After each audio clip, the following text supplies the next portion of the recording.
क्या आपने कभी सोचा है कि जीवन में दुख क्यों आते हैं? क्या कभी किसी मासूम बच्चे की आंखों में ऐसा सवाल देखा है, जो शब्दों में ना सही, पर आंखों से पूछता है, माँ, ऐसा क्यों हुआ? आज की कहानी एक कहानी नहीं, एक दर्पण है, जो हमें हमारे सबसे गहरे मोह, दुख और सत्य से मिलवाती है।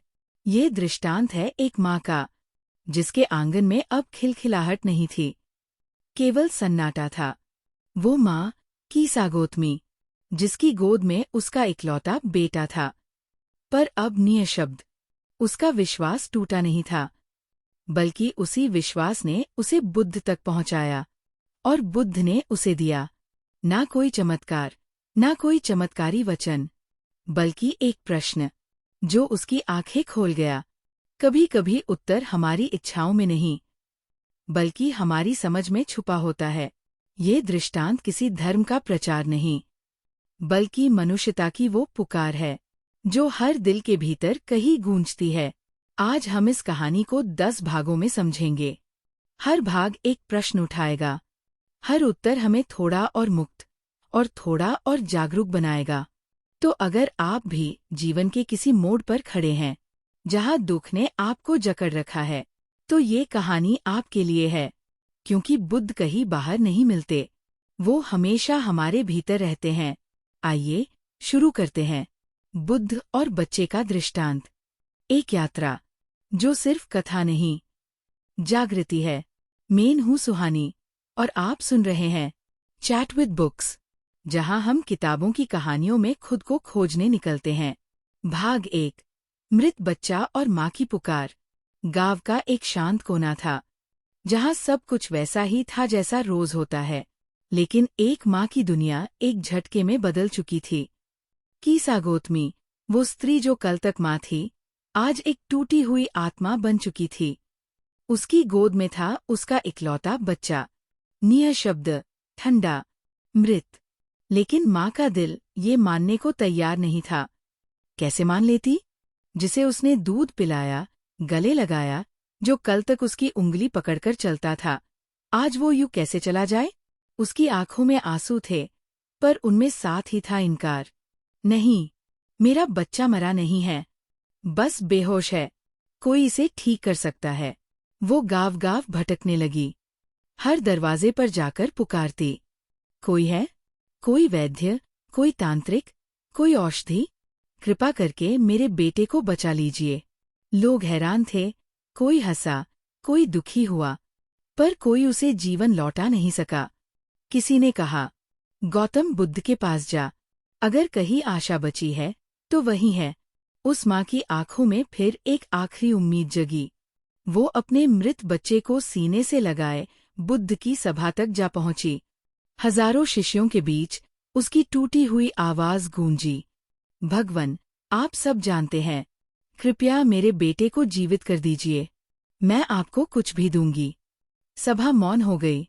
बुद्ध ने न कोई चमत्कार दिखाया, न उसे पागल कहा, बस बहुत शांत स्वर में बोले, तुम एक काम करो, किसी ऐसे घर से सरसों के बीज लेकर आओ जहां आज तक कोई मरा न हो। माँ की आंखों में चमक आ गई। वो बिना एक पल गवाए दौड़ पड़ी, जैसे अब बच्चा लौट आएगा, जैसे जीवन फिर खिला जाएगा। लेकिन एक घर, फिर दूसरा, फिर तीसरा, हर घर में एक ही उत्तर मिला, हाँ, यहाँ मृत्यु हुई है। उसके पैरों की रफ्तार धीमी होने लगी, उसकी सांसें टूटने लगीं, और उसका मोह भी। धीरे धीरे उसे समझ आने लगा कि मृत्यु सिर्फ उसके जीवन की सच्चाई नहीं है, ये तो हर जीवन की अनिवार्यता है। वो लौट आई, लेकिन अब गोद खाली थी। उसने अपने बेटे का अंतिम संस्कार कर दिया था। बुद्ध के चरणों में गिर पड़ी, और पहली बार कुछ नहीं मांगा, सिर्फ स्वीकार किया। और वहीं से शुरू हुई उसकी यात्रा, दुख से सत्य की ओर। भाग 2, मोह से मुक्ति की पहली सीढ़ी। कीसा गौतमी बुद्ध के चरणों में बैठी थी। अब उसकी आंखों में आंसू नहीं थे, बल्कि एक मौन था, भारी पर शांत। बुद्ध ने उसकी तरफ देखा और पूछा, अब बताओ, क्या मृत्यु तुम्हारे बेटे के जीवन में अकेली आई? उसने धीरे से सिर हिलाया, नहीं भगवन, हर घर में किसी की मृत्यु हो चुकी थी। बुद्ध बोले, तो तुम्हारे दुख का कारण मृत्यु नहीं है, बल्कि मृत्यु को न स्वीकारने का मोह है। कीसागोतमी चौंकी। मोह? उसने खुद से ये शब्द शायद पहली बार महसूस किया। बुद्ध ने समझाया, मोह का अर्थ है उस चीज को पकड़कर बैठ जाना जिसे जीवन हर हाल में छीनने वाला है।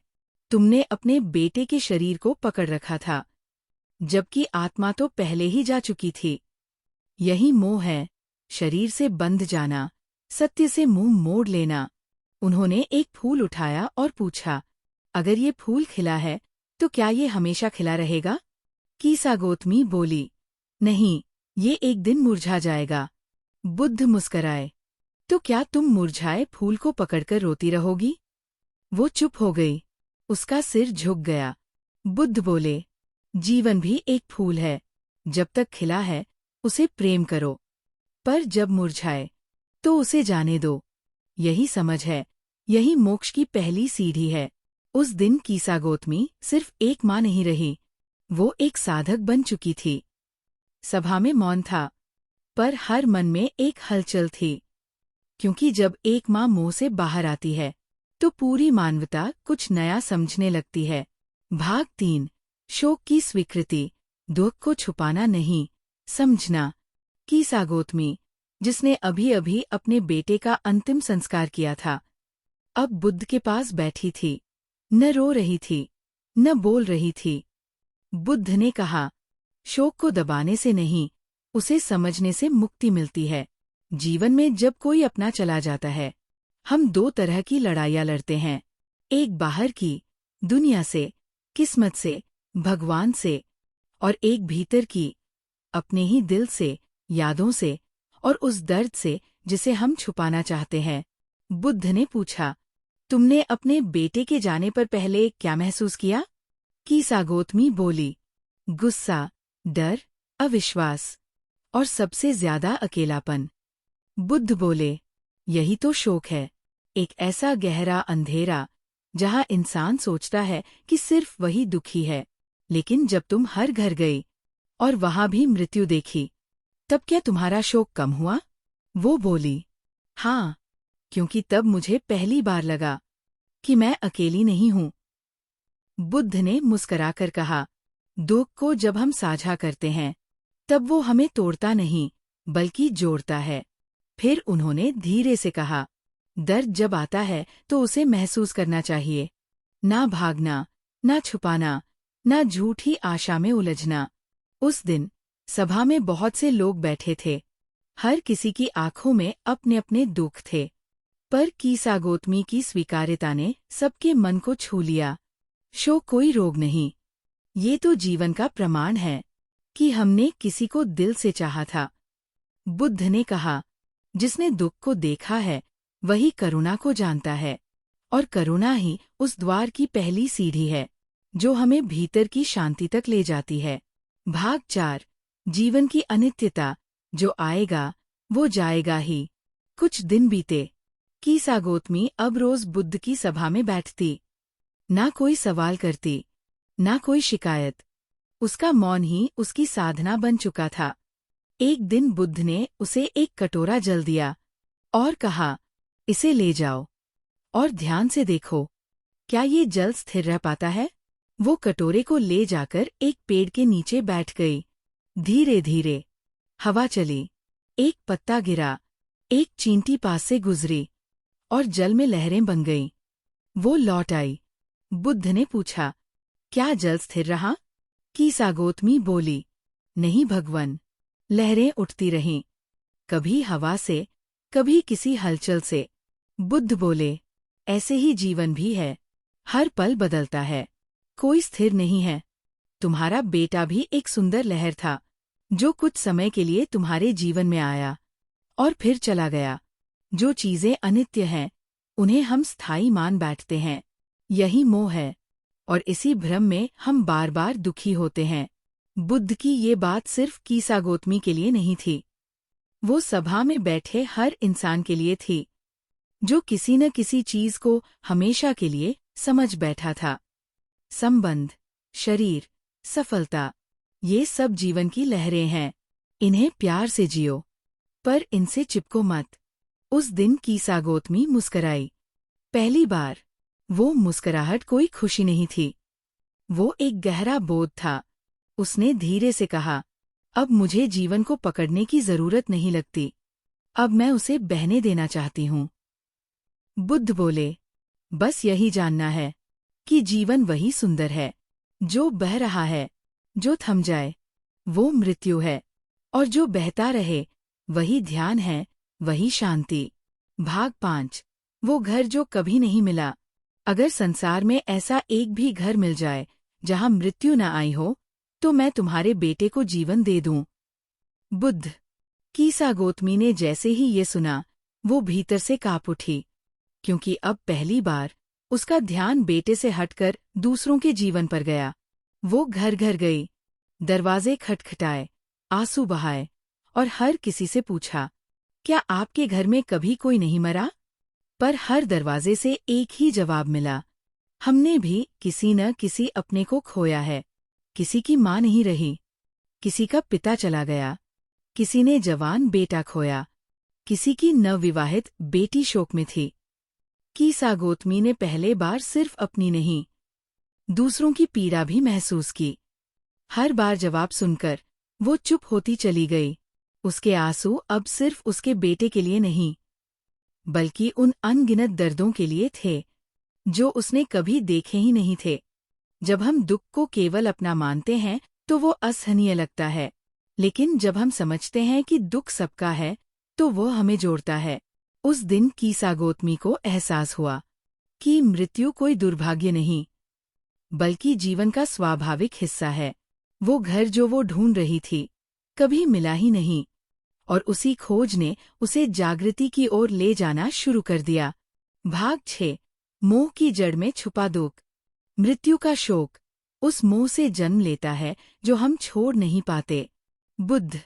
रात को जब कीसा गौतमी थकी हुई, धूल में सनी, टूटी सी बैठी, उसकी गोद में अब भी बेटे का निर्जीव शरीर था, पर उसका मन पहले जैसा नहीं था। पहली बार वो सोचने लगी, मैं इस शरीर को क्यों पकड़े बैठी हूँ? क्या ये वही बेटा है जो हंसता था, खेलता था, या अब ये केवल एक खोल है?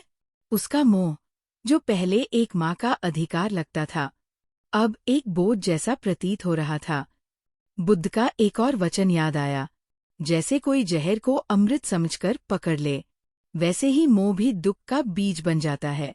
उसने बेटे के शरीर को देखा, धीरे से माथे पर हाथ फेरा, एक लंबी सांस ली, और कहा, अब चलो, मैं तुम्हें मुक्त करती हूँ।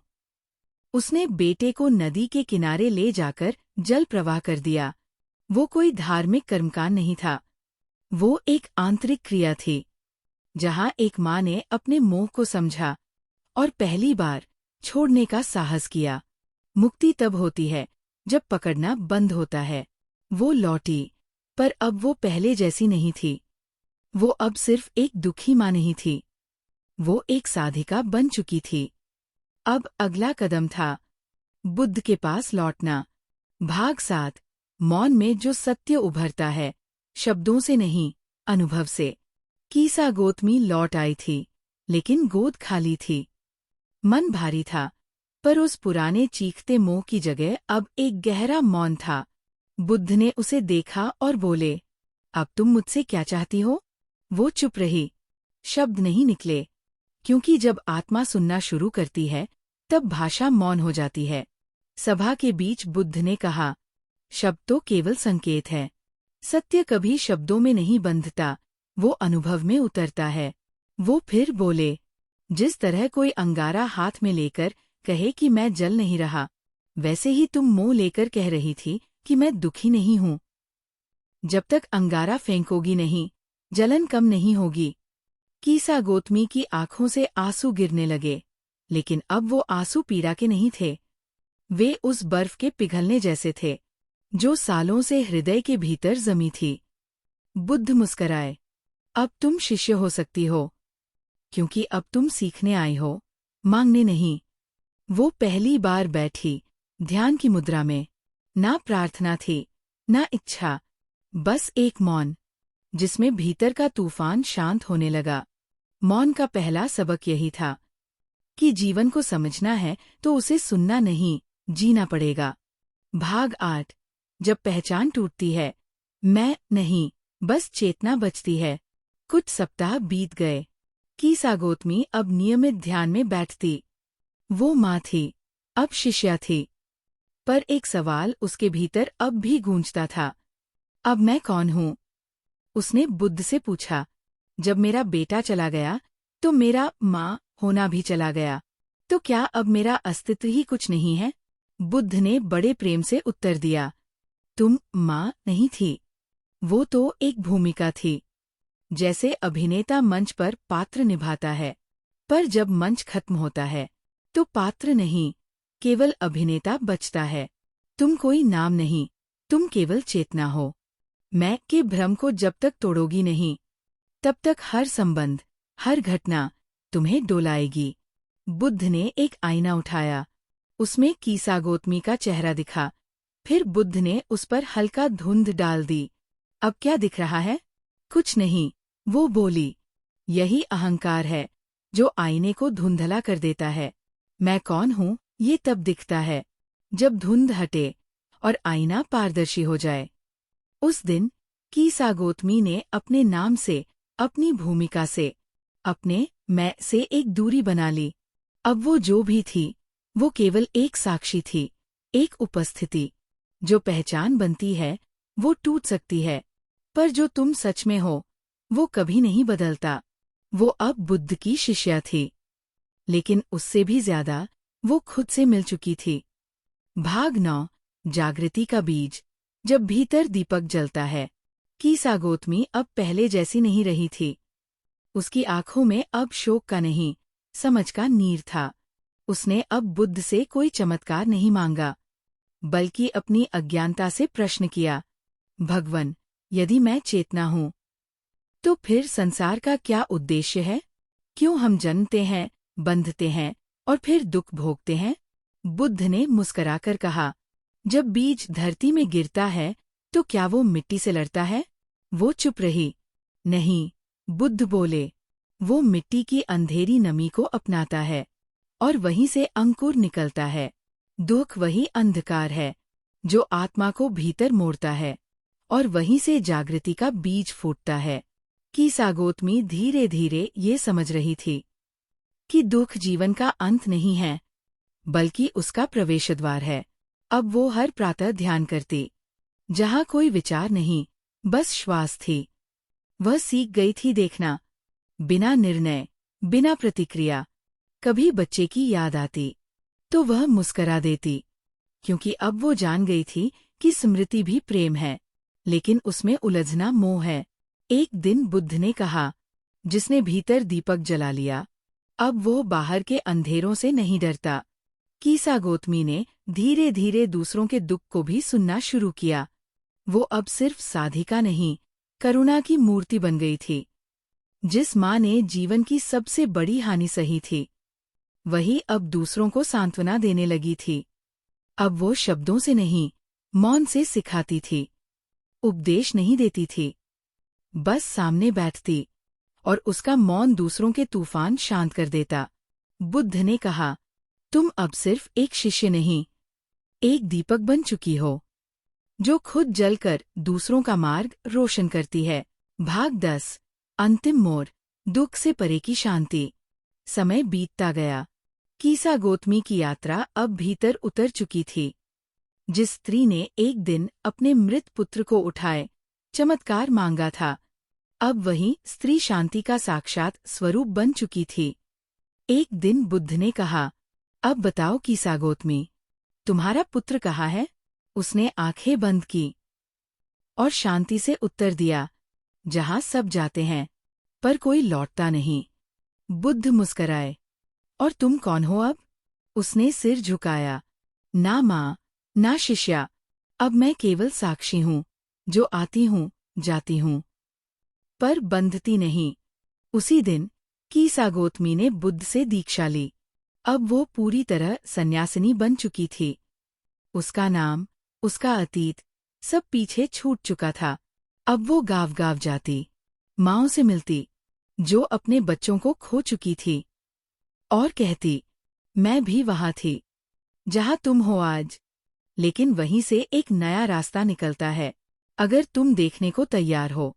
हर शब्द, हर स्पर्श अब उसके अपने नहीं थे, बल्कि करुणा की भाषा थे। उसने एक दिन अपनी कथा स्वयं कही, किसी और माँ को सुनाते हुए। और जैसे जैसे वो कहती गई, उसकी आवाज से मोह नहीं, मुक्ति झलकती थी। बुद्ध की सभा में अब लोग न केवल उपदेश सुनने आते, बल्कि कीसा गौतमी का मौन देखने भी आते थे। क्योंकि एक बार जो दुख से पार चला जाता है, वह केवल इंसान नहीं रहता, वह एक प्रकाश बन जाता है। और इस तरह माँ की आंखों से आंसू नहीं, अब ज्योति बहती थी। जब दुख ही तुम्हारे भीतर उजाला कर दे।